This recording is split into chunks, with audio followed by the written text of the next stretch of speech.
Fighters organization has grown to include nearly 70 members.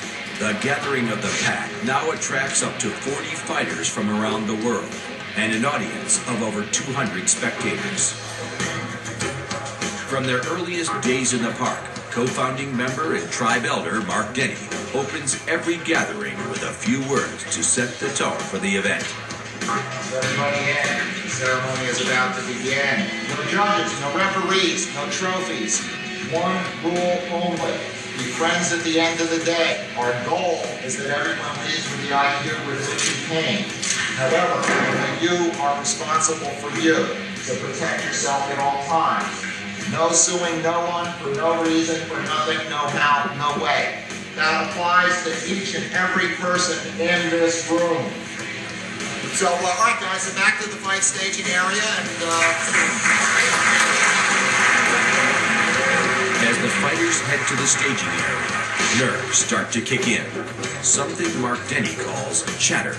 That voice inside each fighter's head, warning them of the danger to come. For Corey Davis, the danger is that he may seriously hurt his neck again. But his daughter is by his side, giving him support. I love it. It's good for him.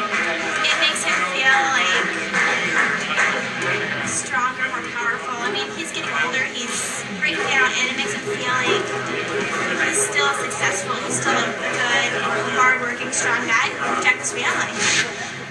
Corey and his family live outside Sacramento, California.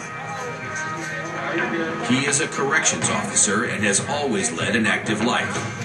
He sees himself as a strong, capable provider for his family. But after his surgery, his identity was in question. A lot of my identity was caught up in, prior to my injury, was caught up in being strong, being capable, being a dog brother, being a member of the tribe. Although he could seriously injure himself further, Corey's wife supports his decision to fight. When he comes home from a fight and he's showing me his wounds and his stick hickeys, and he's all excited and glowing about this fight that he was in, and he's able to hold his own, and he learned so much, I feel really proud of him. Pounding on the stalls and walking around. You know, if he had to be confined to doing, staying home and mowing the lawn and painting the house, I'd lose him. He needs more than that.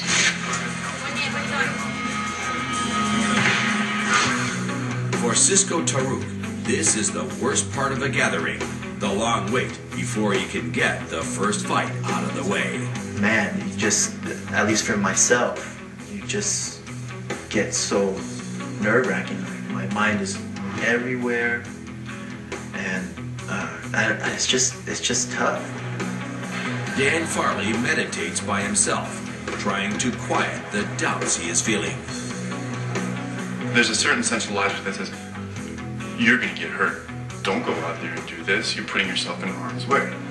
Although Mark Denny maintains this event has no judges and no referees, there is a very clear structure to a gathering of the pack.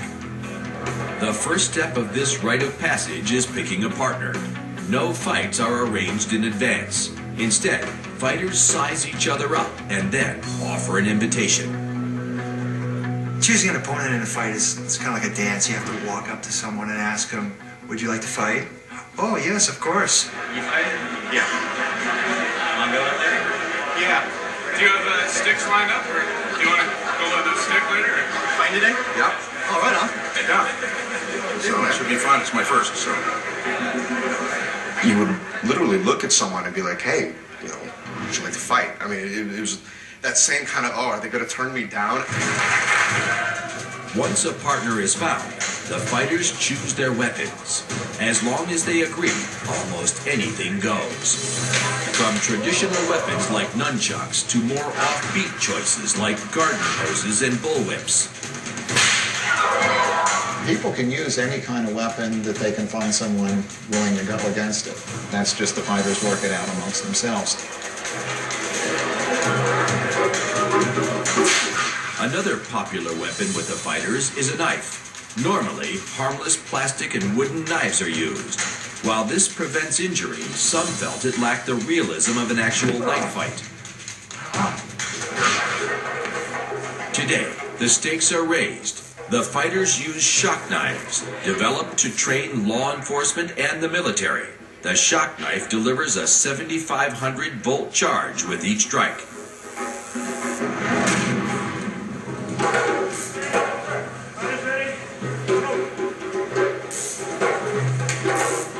Corey Davis decides that a knife fight is a safer first step back onto the mat. Although realistic, there is usually less contact in these fights.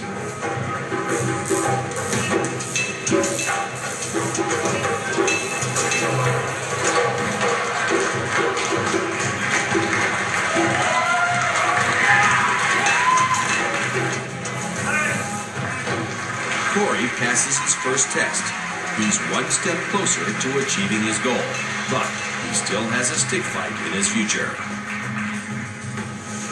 It was a very real experience. It burns too. I mean, it's hot. The majority of fights use heavy 30-inch rattan sticks. And this, like everything else about the Dog Brothers, has a deeper meaning for Denny. The first words of our first series was, this is this. It's not a sword, not a magic wand, it's a stick. There's a certain primal honesty to it. Probably the first weapon, the first tool that we picked up since we fell out of the trees.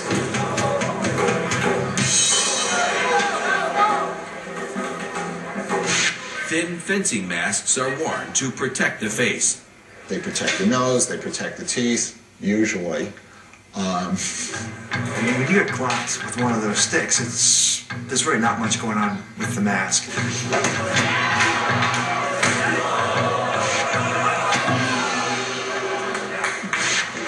But no matter how civilized they make it sound, a gathering is dangerous and people get hurt. You contact your doctor in the morning, something like that. You're not going to be fighting probably the rest of the day. Okay? Every match has the potential for serious injury. I break a bone at least every year. You know, usually it's a small bone or something. You know, I mean, there are concussions. Usually break fingers, toes, crack elbows, shins. I think that's part of the fun of it. Although stick fighting may look more dangerous than boxing, wrestling, or mixed martial arts, there has never been a major injury or fatality associated with a fight at the gathering. Worldwide, boxing recorded 3 deaths in 2007 alone. Jim Anderson is an EMT who volunteers his services to keep the fighters safe. Today, he will treat a variety of injuries that are common at these events. Right now we're basically mild laceration, a couple shoulder injuries. You usually see a hand or an elbow upside the head that you've got some protection here or something. Mark Denny knows how dangerous a gathering can be and believes that risking injury is essential to a Dog Brothers fight. You look really good. Well, there's this moth and flame kind of a dance because it's not safe. It isn't. And if we were to make it truly safe, it would lose its value. That's all it takes to get that much blood. Doesn't take a lot to get a lot of blood from this. Tonight, are you? There must be risk, there must be danger, there must be consequences if you mess up for the experience to have meaning.